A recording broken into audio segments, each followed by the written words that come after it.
Peradilan militer merupakan bagian dari kekuasaan kehakiman di Indonesia. Peradilan militer sekalipun tidak menjamin keadilan. Sistem peradilan militer tidak memenuhi prinsip.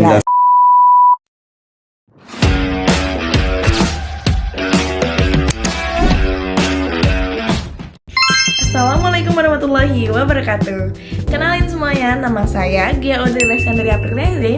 Saya mahasiswa dari jurusan Administrasi Bisnis, Program Studi D3 Administrasi Bisnis, Politeknik Negeri Sriwijaya. Nah, di video kali ini pasti teman-teman bingung nih, Gia mau jelasin apa sih? Dan Gia mau ngapain di video kali ini? Oke, di video kali ini Gia bakal menjelaskan materi tentang pengadilan militer dan melakukan wawancara kepada salah satu mahasiswa yang ada di jurusan administrasi bisnis. Sebelum itu, Gia bakal sebutin beberapa hal yang bakal Gia bahas pada video kali ini. Antara lain, dimulai dari lokasi peradilan militer yang ada di Palembang, kemudian dilanjutkan dengan definisinya dan mengapa peradilan militer itu penting. Selanjutnya ada juga asas dan komponen dari peradilan militer serta konflik, tantangan, dan reformasi untuk masa depan. Kalau kalian mau tahu lebih dalam dan lebih lanjut mengenai peradilan militer, yuk tonton video Gia sampai habis. Oke, untuk pembahasan yang pertama, yakni definisi serta mengapa peradilan militer itu penting. Peradilan militer adalah salah satu pelaku kekuasaan kehakiman di Indonesia yang secara spesifik melaksanakan fungsi pengadilan di lingkungan Tentara Nasional Indonesia. Lembaga ini memiliki dua tujuan utama.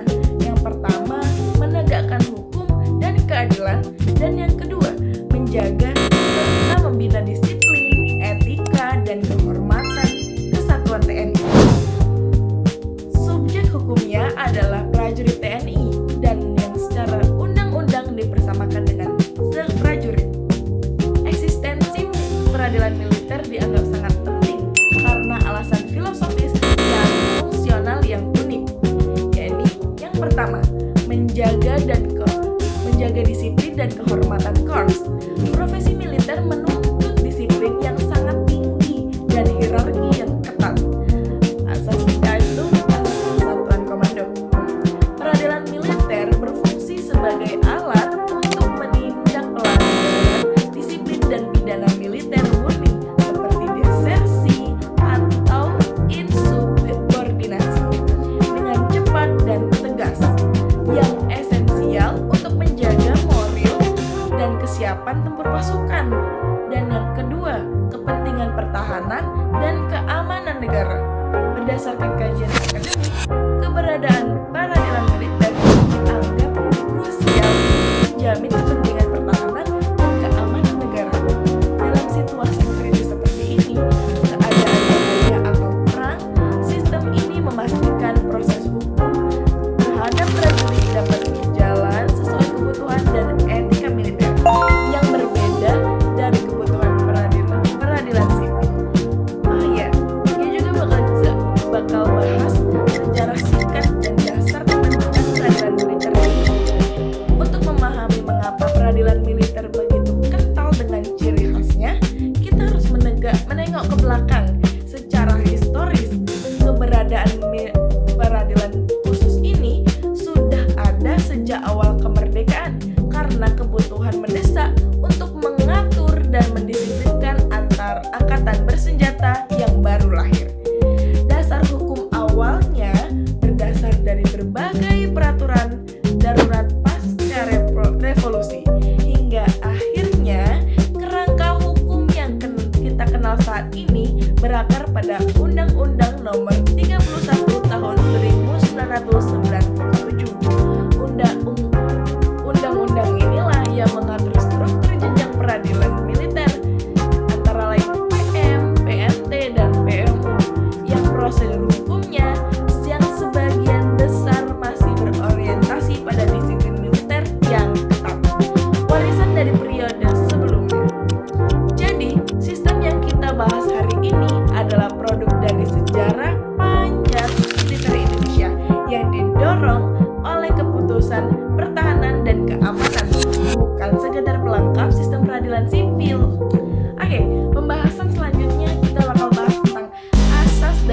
komponen dari peradilan militer. Kekhususan peradilan militer tidak hanya terletak pada subjeknya saja, teman-teman, tetapi juga pada struktur dan asasnya. Secara struktural, peradilan ini berjenjang, dimulai dari peradilan militer atau PM, peradilan militer tinggi atau PTM, hingga peradilan militer utama atau PMU yang seluruhnya di bawah Mahkamah Agung. Kekuatan utamanya terletak pada asas-asas yang unik, seperti asas kesatuan komando. Asas ini memberikan kewenangan sentral pada seorang komandan atau atasan terhadap anak buahnya, termasuk dalam urusan penanganan awal perkara hukum. Dalam sistem ini, kita menemukan peran yang sangat khas, yakni atasan yang berhak menghukum atau ankum. Ankum yang biasanya adalah seorang komandan memiliki wewenang awal yang unik untuk melakukan penyidikan dan penahanan di lingkungan militer.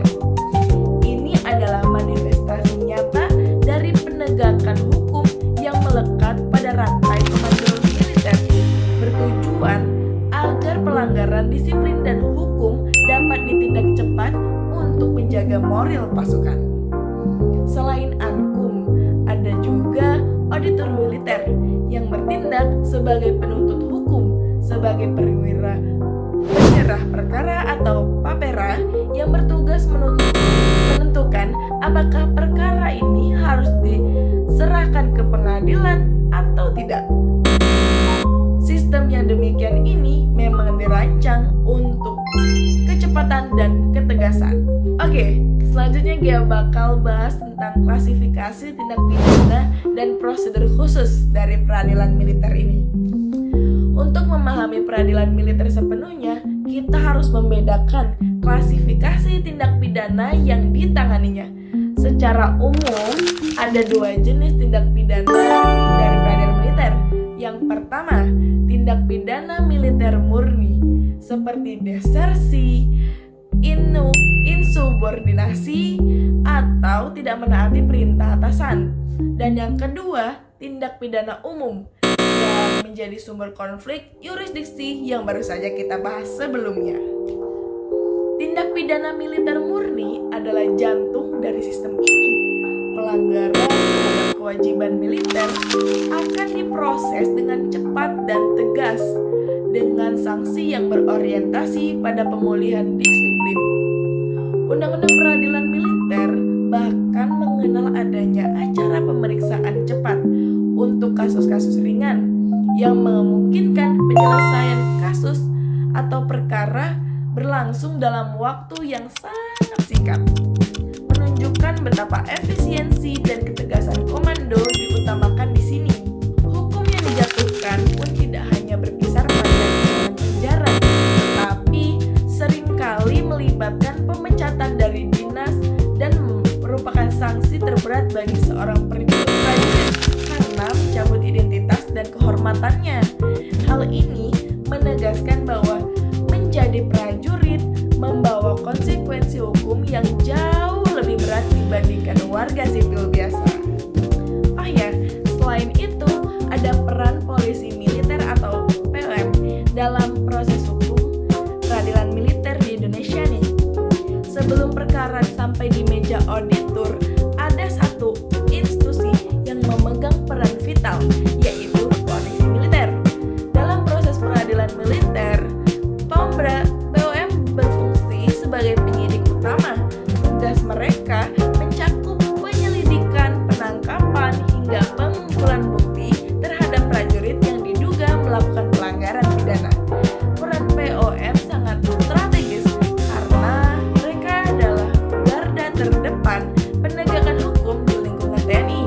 Mereka bekerja di bawah Komando Auditor dan Jenderal TNI yang urusan teknis justisial.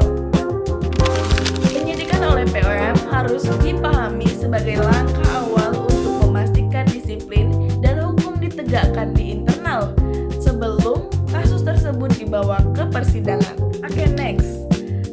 Dalam peradilan militer juga ada peran dan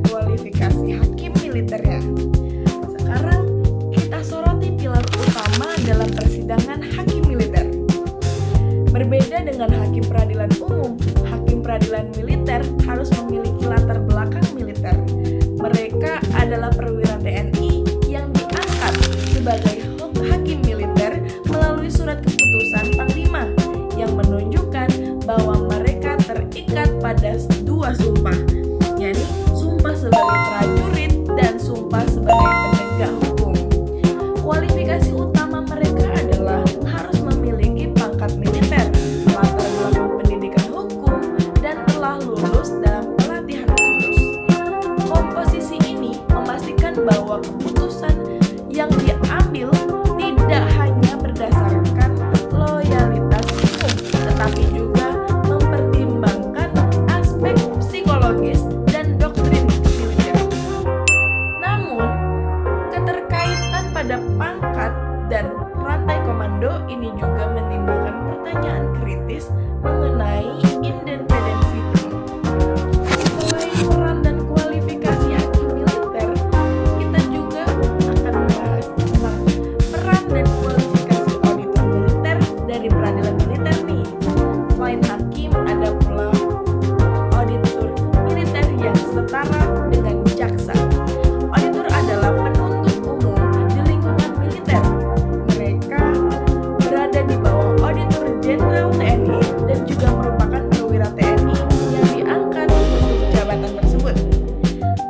Tugas mereka sangat vital, yaitu melakukan penuntutan dan juga melaksanakan putusan pengadilan yang telah berkekuatan hukum tetap.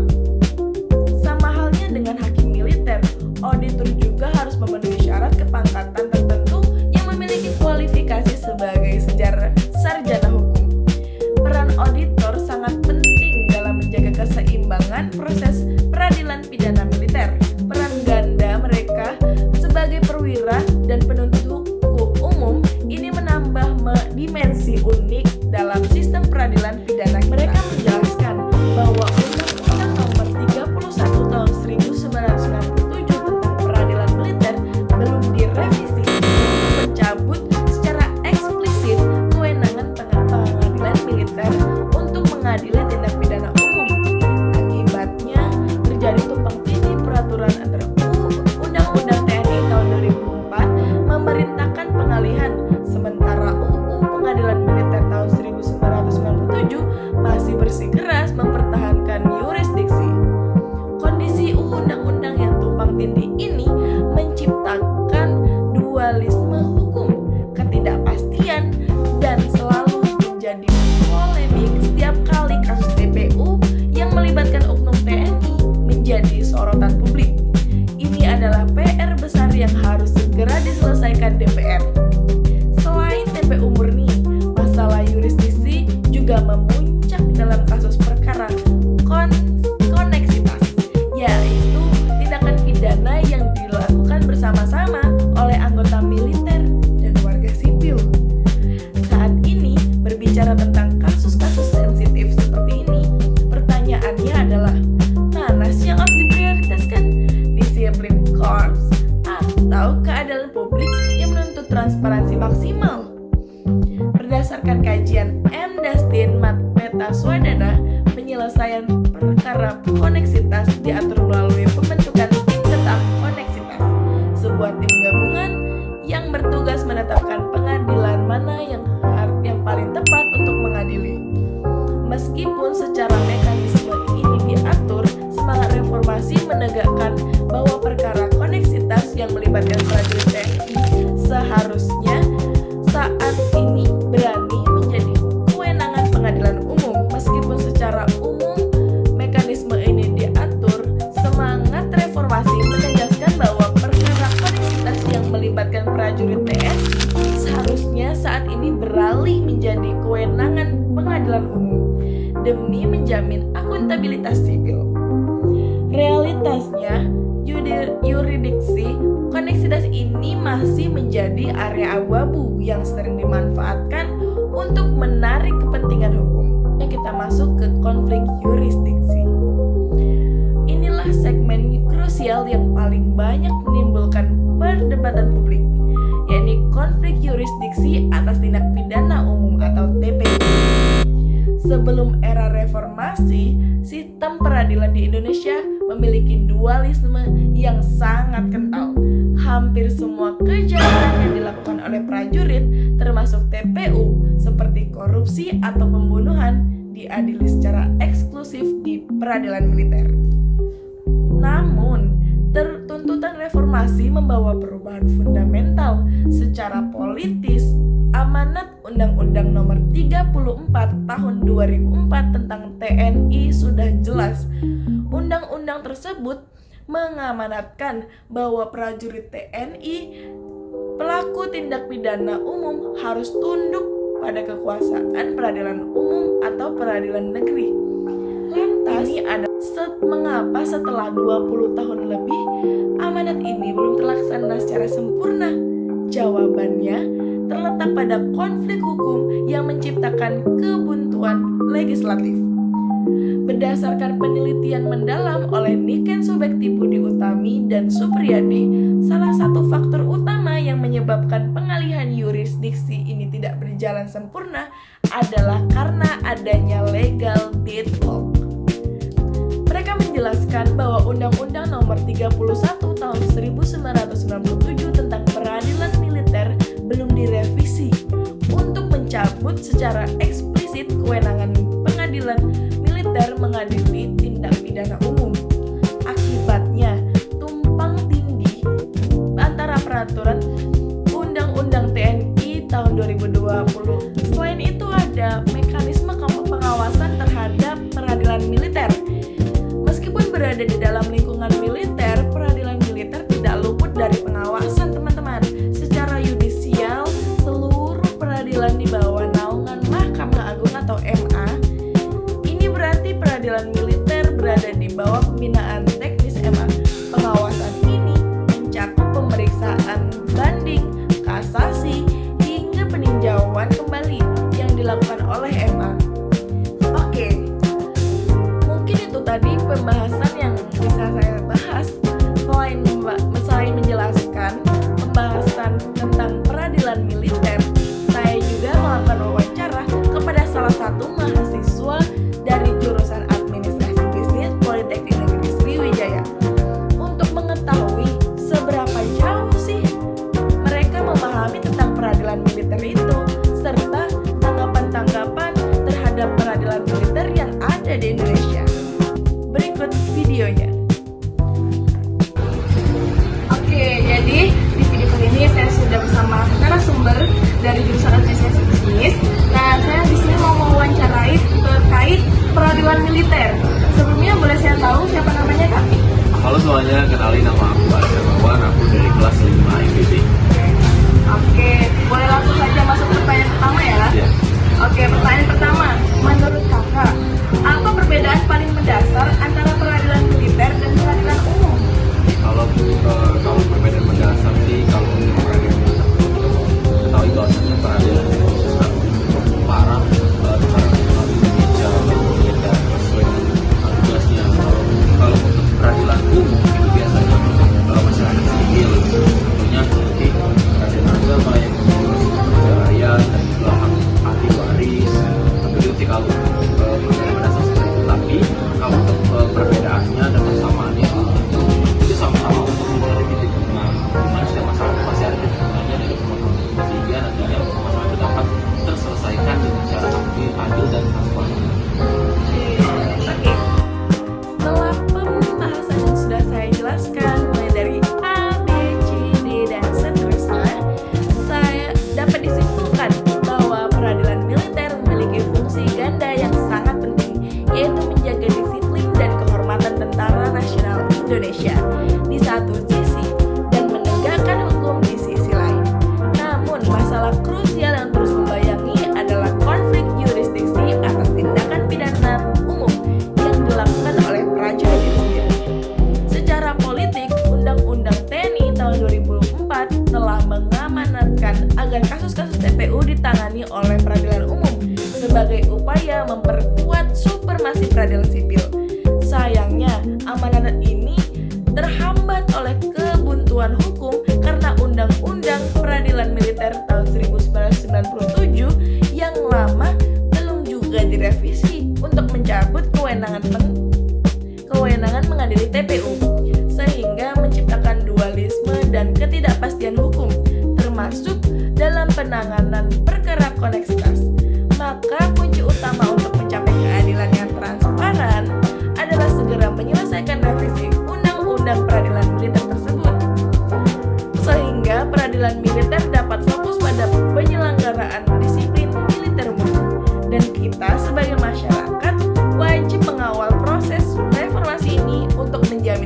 kepastian hukum di Indonesia. Oke semua, mungkin itu saja yang beberapa hal yang mungkin bisa Gia jelaskan pada video kali ini. Terima kasih telah menyimak pembahasan tentang peradilan militer dari awal sampai akhir. Gia pamit undur diri. Terima kasih dan wassalamualaikum warahmatullahi wabarakatuh.